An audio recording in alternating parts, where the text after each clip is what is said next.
Salam, puji Tuhan, kita akan menerima firman Tuhan. Kita naikkan pujian keyakinan dulu. Haleluya.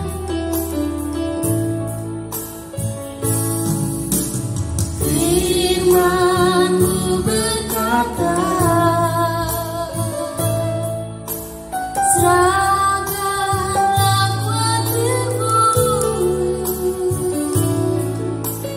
takkan kau biarkan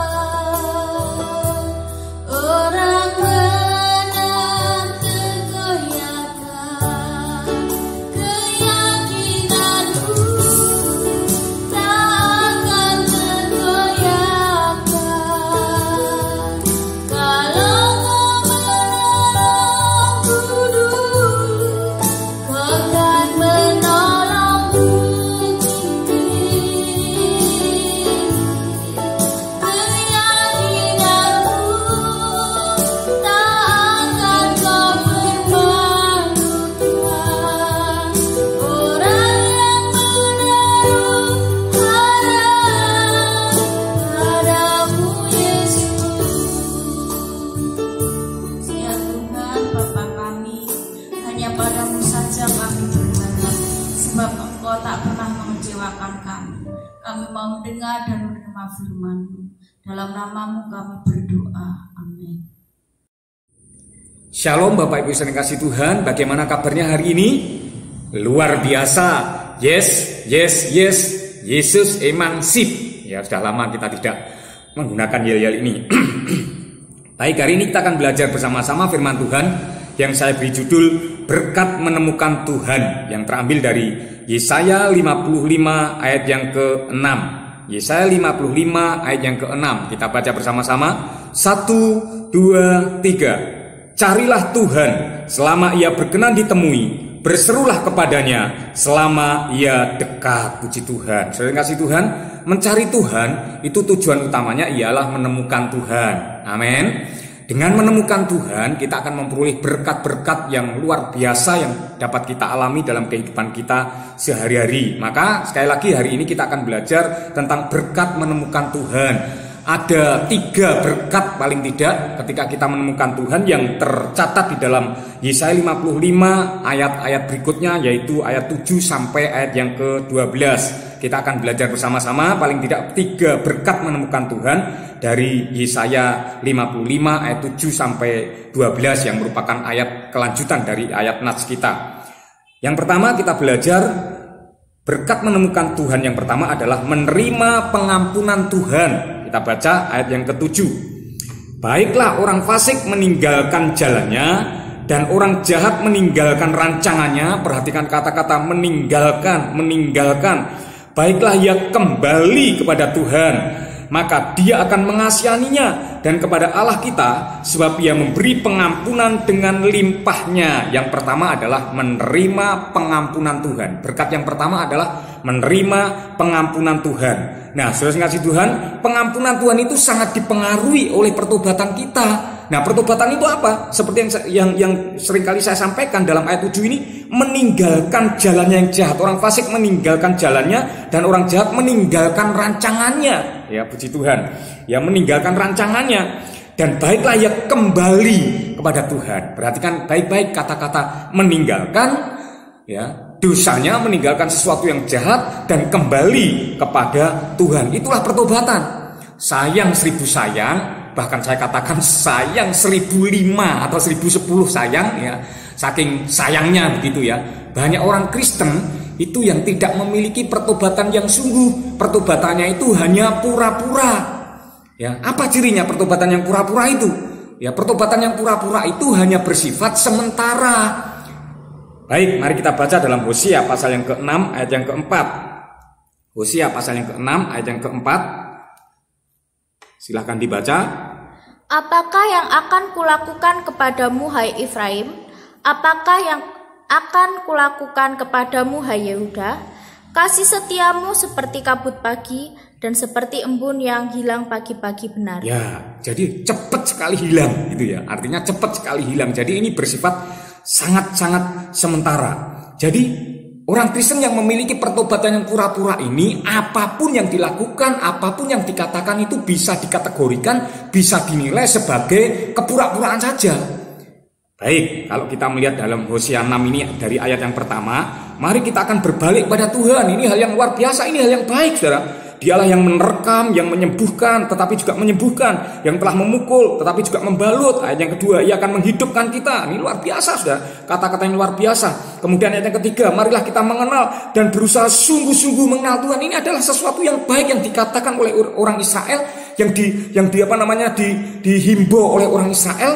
Ya, untuk mencari Tuhan dengan sungguh-sungguh, ya pasti muncul seperti fajar dan lain sebagainya, kebaikan-kebaikan yang dikatakan bahkan dilakukan oleh orang Israel itu ternyata hanya pura-pura.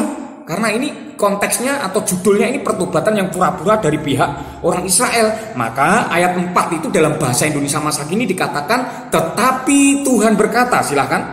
Tetapi Tuhan berkata, hai Israel dan Yehuda, ya, aku harus berbuat apa dengan kamu?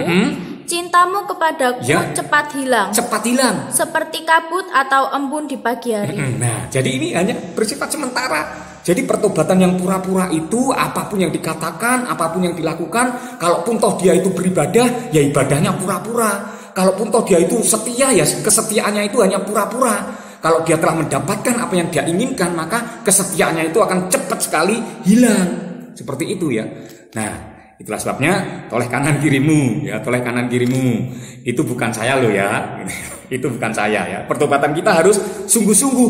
Pertobatan yang pura-pura tadi yaitu pertobatan yang bersifat sementara. Tidak ada kesetiaan di situ. Nah, tetapi pertobatan yang sungguh itu, ya, mari kita melihat pertobatan yang sungguh itu. Cirinya adalah selalu mengalami proses yang bersifat progresif, ya. Jadi pertobatan yang sungguh-sungguh itu, pertobatan yang sejati itu akan selalu mengalami proses yang bersifat progresif. Yaitu apa? Berubah menjadi semakin baik. Dari baik menjadi lebih baik lagi, dan lain sebagainya. Itu namanya progresif, itu perubahan seperti itu. Nah, seperti yang sering kali saya ajarkan pada setiap kita, bahwa perubahan itu akan selalu berbicara tentang perbedaan antara dulu dan sekarang. Ya, sekali lagi, perubahan itu akan selalu berbicara tentang perbedaan antara dulu dan sekarang. Dulu bagaimana, sekarang bagaimana, kan seperti itu. Mari kita melihat dalam Filipi 3 ayat yang ke-7 sampai 8. Kita lihat contoh dari Rasul Paulus, ya, pertobatannya Rasul Paulus. Filipi 3 ayat 7 sampai 8. Silahkan dibaca. Tetapi apa yang dahulu merupakan keuntungan bagiku, sekarang kuanggap rugi karena Kristus. Malahan segala sesuatu kuanggap rugi karena pengenalan akan Kristus Yesus Tuhanku lebih mulia daripada semuanya. Ya. Oleh karena dialah aku telah melepaskan semuanya itu dan menganggapnya sampah. Supaya aku memperoleh Kristus, supaya aku menemukan Kristus. Nah, saudara kasih Tuhan, kita kembali pada firman Tuhan. Ya, Paulus ini mengalami perubahan yang luar biasa. Ya, antara dulu, ya. Ketika dulu dia menjadi ahli Taurat, dia sangat disegani, sangat dihormati, dia memiliki kedudukan yang luar biasa. Bahkan dia memiliki kekuasaan yang luar biasa sehingga dia bisa dengan seenak udilnya, seenak udilnya itu mengejar orang-orang Kristen, membunuh mereka, memasukkan mereka dalam penjara. Bahkan bukan hanya di Yerusalem, sampai keluar pergi ke Damsyik, dan dalam perjalanannya ke Damsyik inilah dia bertemu secara pribadi dengan Tuhan. Dan pertemuannya secara pribadi dengan Tuhan ini mengubah jalan kehidupan Rasul Paulus, yang dulunya Saulus menjadi Paulus. Kita melihat di sini, ya, dan apa yang disampaikan oleh Paulus ini benar adanya. Yang dulu itu merupakan keuntungan, kebanggaan, ya, luar biasa, sesuatu yang dapat dibanggakan. Ketika Paulus bertemu dengan Tuhan, dia berkata semuanya itu ternyata kuanggap rugi. Bahkan oleh karena aku menemukan Yesus, maka semuanya itu adalah sampah bagiku. Ya, luar biasa. Inilah pertobatan yang sungguh, saudara. Ada perubahan antara dulu dan sekarang. Ya, ada perbedaan antara dulu dan sekarang, sehingga kehidupan Paulus mengalami perubahan yang luar biasa ketika Paulus bertemu dengan Yesus. Ya, Sakius juga seperti itu. Ya, ada contoh lain, Sakius dalam Lukas pasal yang ke-19, Sakius ini adalah orang yang kepala pemungut cukai. Kepala pemungut cukai yang notabene dia senang dengan duit, dia mata duitan. Tetapi ketika dia bertemu dengan Yesus, apa yang terjadi? Dia berkata, setengah dari milikku akan kubagikan pada orang miskin. Dan kalau ada sekiranya orang yang telah kuperas, Sakius berkata, akan kukembalikan 4 kali lipat. Ini hal yang luar biasa. Dan di akhir kisahnya, Yesus memuji Sakius. Dia berkata, hari ini telah terjadi keselamatan di rumah Sakius. Ya, artinya apa? Artinya Sakius memperoleh pengampunan yang datang daripada Tuhan. Itu sebabnya di depan saya katakan, ketika bertemu dengan Yesus, berkat yang kita terima, kita menerima pengampunan dari Tuhan. Dan pengampunan dari Tuhan itu sangat-sangat dipengaruhi oleh pertobatan kita. Maka bertobatlah sungguh-sungguh supaya kita memperoleh pengampunan dari Tuhan. Kalau ada orang Kristen yang belum mengalami perubahan dalam kehidupannya ketika dia mengaku bertemu dengan Yesus, jangan-jangan dia belum bertemu dengan Yesus. Gitu ya. Coba toleh kanan kirimu, sudah bertemu dengan Yesus? Kalau sudah bertemu dengan Yesus, tandanya adalah hidupmu berubah.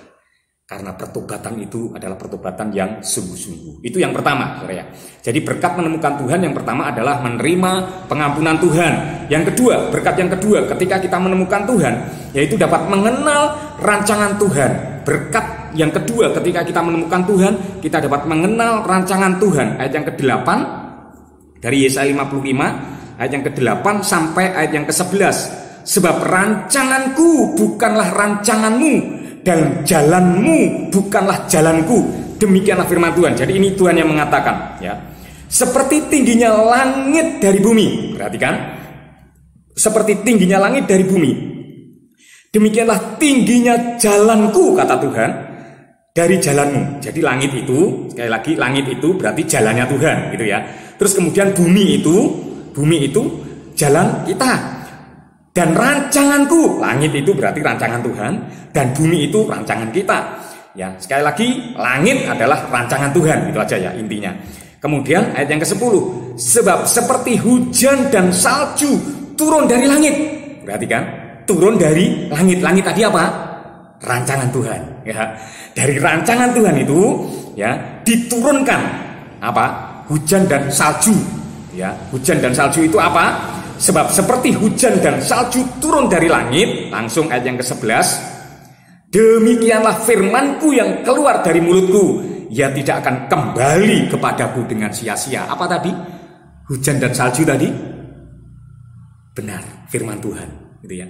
Jadi rancangan Tuhan itu dinyatakan, diturunkan melalui firman Tuhan, gitu ya. Ya, kita kembali, kita baca lagi ya. Tetapi ia akan melaksanakan apa yang ku kehendaki. Jadi firman Tuhan itu akan melaksanakan apa yang menjadi kehendak Tuhan, dan akan berhasil dalam apa yang kusuruhkan kepadanya. Artinya firman Tuhan itu tidak mungkin gagal. Ya, rancangan Tuhan yang ditetapkan dalam hidupmu dan hidupku itu tidak mungkin gagal oleh keadaan apapun juga. Ya. Oleh karenanya Ayub berseru di akhir kitabnya dalam Ayub 42 ayat yang kedua, dia berseru seperti ini. Aku tahu Tuhan bahwa Engkau sanggup melakukan segala sesuatu dan tidak ada rencanamu yang gagal. Kenapa? Rencana Tuhan itu tidak mungkin gagal. Karena kesanggupan Tuhan, kuasa Tuhan itu sanggup menjaga rancangannya, sehingga rancangannya itu pasti tergenapi dalam kehidupan setiap kita umatnya. Katakan amin. Ya, puji Tuhan. Ya, puji nama Tuhan. Nah, kita kembali kepada firman Tuhan. Ketika kita mengenal rancangan Tuhan, ya, ketika kita mengenal rancangan Tuhan itu tidak pernah gagal dalam kehidupan kita. Saya akan mengambil contoh Yusuf, ya, Yusuf ini, ya, telah dirancangkan oleh Tuhan untuk menjadi seorang pemimpin yang memelihara hidup bangsa Israel di Mesir. Itu sudah dirancangkan Tuhan jauh hari sebelum itu terjadi, kan, seperti itu, melalui mimpinya. Tetapi kita melihat saudara-saudaranya ini iri hati terhadap mimpi-mimpinya Yusuf itu, sehingga saudara-saudaranya itu menimbulkan kesulitan, kesukaran di dalam kehidupan Yusuf, sehingga Yusuf ini dihalang-halangi. Yusuf ini banyak mengalami kesulitan oleh karena saudara-saudaranya ingin menggagalkan rancangan Tuhan atas Yusuf. Kejadian 50 ayat yang ke-20. Kejadian 50 ayat yang ke-20. Silakan dibaca Kejadian 50 ayat yang ke-20. Memang kamu telah mereka-rekakan yang jahat terhadap aku, Ya. tetapi Allah telah mereka-rekakannya untuk kebaikan Ya. dengan maksud melakukan seperti yang terjadi sekarang ini, Ya. yakni memelihara hidup suatu bangsa yang besar. Ya. Nah, luar biasa, saudara ya. Yusuf ini dapat melihat rencana Tuhan bahkan ketika dia mengalami kesulitan. Kalau kita melihat Yusuf ini ternyata bukan hanya mengalami kesulitan saja, kesulitan-kesulitan yang ditimbulkan oleh saudara-saudaranya, dia dapat lalui dengan baik. Tetapi jangan lupa ada juga kenikmatan-kenikmatan dunia yang ditawarkan oleh istri Potifar. Tetapi dia juga dapat melewatinya dengan baik juga. Gitu ya. Sehingga sekali lagi Yusuf tidak membiarkan rencana Tuhan itu gagal dalam kehidupannya. Jadi tidak ada satu peristiwa pun, tidak ada satu kuasa apapun, tidak ada seorang pun yang dapat menggagalkan rancangan Tuhan dalam kehidupan kita kecuali diri kita sendiri, yaitu saat kita menyerah dengan keadaan. Ya.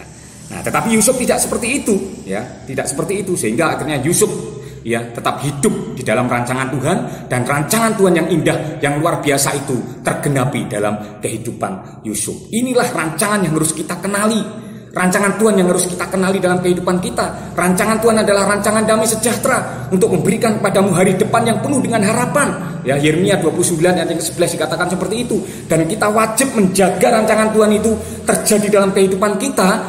Oleh karena kita mengenal bahwa rancangan Tuhan itu tidak mungkin gagal kecuali kita menyerah dengan keadaan. Itu sebabnya toleh kanan dirimu, jangan pernah menyerah dengan keadaan. 1, 2, 3. Jangan pernah menyerah dengan keadaan. Itu berkat menemukan Tuhan yang kedua. Kita mengenal rancangan Tuhan. Dengan mengenal rancangan Tuhan, kita tidak mudah menyerah dengan keadaan. Yang ketiga, berkat menemukan Tuhan yang ketiga adalah memperoleh damai sejahtera. Ayat yang ke-12 dari Yesaya 55 ayat yang ke-12. Saya bacakan. Sungguh kamu akan berangkat dengan sukacita. Ini maksudnya berangkat dari Babil untuk kembali ke Yerusalem mencari Tuhan itu tadi. Dan akan dihantarkan dengan damai. Gunung-gunung serta bukit-bukit akan bergembira dan bersorak-sorai di depanmu. Dan segala pohon-pohonan di padang akan bertepuk tangan. Luar biasa, saudara yang kasih Tuhan ya. Orang yang mencari Tuhan itu akan memiliki sukacita yang luar biasa. Katakan amin. Ya. Mazmur 70 ayat yang kelima. Orang yang mencari Tuhan itu akan memiliki sukacita yang luar biasa. Mazmur 70 ayat yang kelima. Silakan dibaca. Biarlah bergirang dan bersukacita karena engkau, semua orang yang mencari engkau. Ya, sampai di situ. Semua orang yang mencari engkau akan bersukacita dan bergirang. Sukacita dan kegirangan yang datang daripada Tuhan ini saya menamakannya sebagai damai sejahtera. Ya. Damai sejahtera yang dari Tuhan itu, Yesus sendiri mengatakan itu berbeda dengan damai yang diberikan oleh dunia kepada kita. Yohanes 14 ayat yang ke-27, kita melihat Yohanes 14 ayat yang ke-27, silakan dibaca. Damai sejahtera ku tinggalkan bagimu, damai sejahteraku kuberikan kepadamu. Ya. Dan apa yang kuberikan tidak seperti yang diberikan oleh Tuhan itu adalah damai sejahtera, tidak sama dengan, tidak seperti yang diberikan oleh dunia kepadamu. Ya. Janganlah gelisah dan gentar hatimu. Ya, puji Tuhan. Artinya apa? Artinya damai sejahtera yang dari Tuhan itu yang diberikan pada kita itu mempengaruhi keadaan. Sekali lagi, dapat mempengaruhi keadaan. Sukacita atau damai sejahtera yang Tuhan berikan dalam kehidupan kita itu dapat mempengaruhi keadaan yang ada di sekitar kita. Kita melihat kembali dalam Yesaya 55 tadi ayat yang ke-12. Perhatikan kata-kata ini. Gunung-gunung serta bukit-bukit akan bergembira dan bersorak-sorai di depanmu. Ini pengaruh dari sukacita yang Tuhan berikan.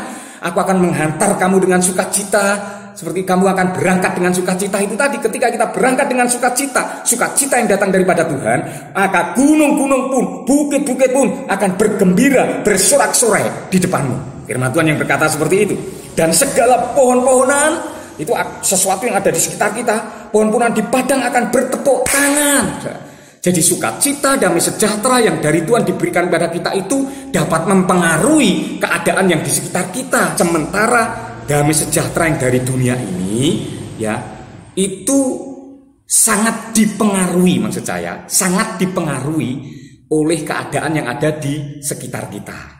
Ya, kalau damai sejahtera dari Tuhan itu sangat mempengaruhi keadaan kita, tetapi damai sejahtera yang dari dunia ini sangat dipengaruhi oleh keadaan. Ini beda, saudara ya, beda, jelas berbeda. Nah, saya kasih Tuhan, kenapa seperti itu? Karena damai sejahtera Tuhan itu, damai sejahtera yang datang dari Tuhan itu melampaui segala akal. Ya, sehingga apapun keadaan yang ada di sekitar kita tetap saja bisa bersuka cita dalam keadaan apapun juga. Karena apa? Sekali lagi, melampaui segala akal.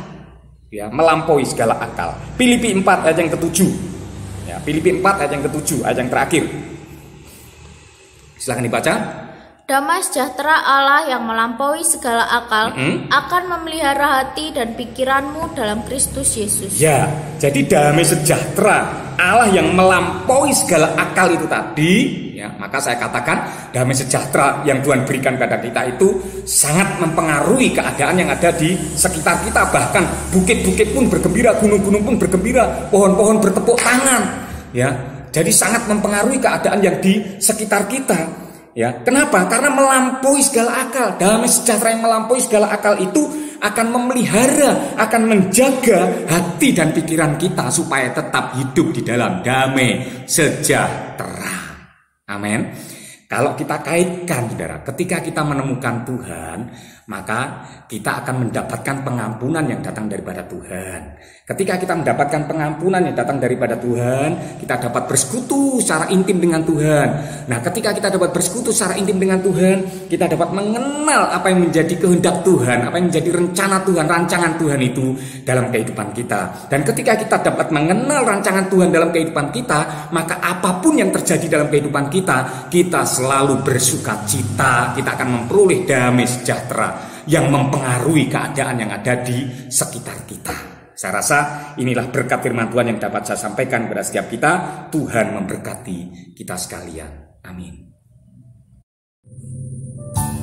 Haleluya. Kita akan menaikkan doa kita. Kita pujikan kemurahan lebih dari ini.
Kami sehat, kami kuat, kami dapat melakukan aktivitas kami dengan baik. Semua karena campur tangan, semua karena anugerah. Kami percaya yang sakit telah Engkau jamah dan sembuhkan, yang susah Engkau hiburkan Tuhan, yang berputus asa melalui firman-Mu yang adalah janji-Mu, yang menghidupkan kami. Engkau memberi kami pengharapan ya Tuhan. Bahkan yang dalam pergumulan Engkau menolong, memberi jalan keluar. Terima kasih Tuhan. Tambahkan iman kami, tambahkan kasih kami dan kesetiaan kami kepadamu. Berkat-Mu tercurah atas kami umat-Mu di mana saja berada Tuhan. Teristimewa kami semua yang ada di hadirat-Mu saat ini. Tercurahlah berkat-berkat-Mu yang melimpah atas kami Tuhan, atas bangsa kami ini Tuhan. Pulihkanlah, ampunilah, selamatkanlah Tuhan. Terima kasih Tuhan Bapa kami. Engkau sudah menjawab doa kami, sebab kami naikkan doa kami ini di dalam nama Tuhan Yesus. Haleluya. Kita akan segera mengakhiri ibadah kita dalam doa. Saya jemput kita bangkit berdiri bersama-sama. Bapa surgawi, kami mengucap syukur Engkau telah memimpin ibadah kami dari awal sampai pada akhirnya. Dan sebelum kami mengakhiri ibadah kami hari ini Tuhan, mungkin ada di antara rekan-rekan jemaat yang akan datang ke gereja, ke rumah-Mu yang kudus untuk memberikan persembahan syukur mereka kepadamu. Biarlah Tuhan berkenan menguduskan, menyucikan dan memberkati persembahan kami, sehingga persembahan kami berkenan di hadapan-Mu. Karenanya Tuhan berkenan memberkati ibadah kami hari ini. Apapun yang telah kami perbuat dalam sepanjang ibadah hari ini, biarlah Tuhan berkenan memberkatinya sedemikian rupa. Terima kasih Tuhan, terima kasih. Dan setelahnya Tuhan, kami akan haleluya melakukan aktivitas kami selanjutnya hari ini. Biarlah Tuhan berkenan memimpin haleluya aktivitas kami dan memimpin dan memberkati hidup kami. Terima kasih Bapa Surgawi, terima kasih. Di dalam nama Tuhan Yesus Kristus kami berdoa dan kami mengucap syukur. Saudara yang kasih Tuhan, kita akan berdoa sesuai doa yang diajarkan Yesus kepada kita. Karena itu berdoalah demikian: Bapa kami yang di surga, dikuduskanlah nama-Mu. Datanglah kerajaan-Mu, jadilah kehendak-Mu di bumi seperti di surga. Berikanlah kami pada hari ini makanan kami yang secukupnya, dan ampunilah kami akan kesalahan kami, seperti kami juga mengampuni orang yang bersalah kepada kami. Dan janganlah membawa kami dalam pencobaan, tapi lepaskanlah kami daripada yang jahat. Karena Engkaulah yang punya kerajaan dan kuasa dan kemuliaan sampai selama-lamanya. Saudara kasih, mari angkat tanganmu, buka di hadapan Tuhan. Kekasih Allah, Allah berkenan menerima ibadahmu hari ini. Karenanya sekarang, terimalah apa yang menjadi bahagianmu. Turunlah atas hidupmu segala berkat-berkat Tuhan, yaitu berkat damai sejahtera, berkat sukacita, berkat kebahagiaan, kesuksesan, keberhasilan yang mengalir membanjir dari tahta Allah Bapa Surgawi kita, yang senantiasa mengasihi dan mencintai kita di dalam kasih sayang anaknya yang tunggal Yesus Kristus, serta berkat persekutuan yang manis dan indah dari Roh Kudus-Nya ada kiranya senantiasa menopang kehidupan kita, menguatkan kita, menyehatkan kita, menyertai kita sekalian minggu pagi hari ini bahkan sampai selama-lamanya. Di dalam nama Tuhan Yesus Kristus kami kembalikan pekerjaan yang kudus dengan mantap yang diberkati berkata amin. Tuhan memberkati kita semua. Selamat hari Minggu.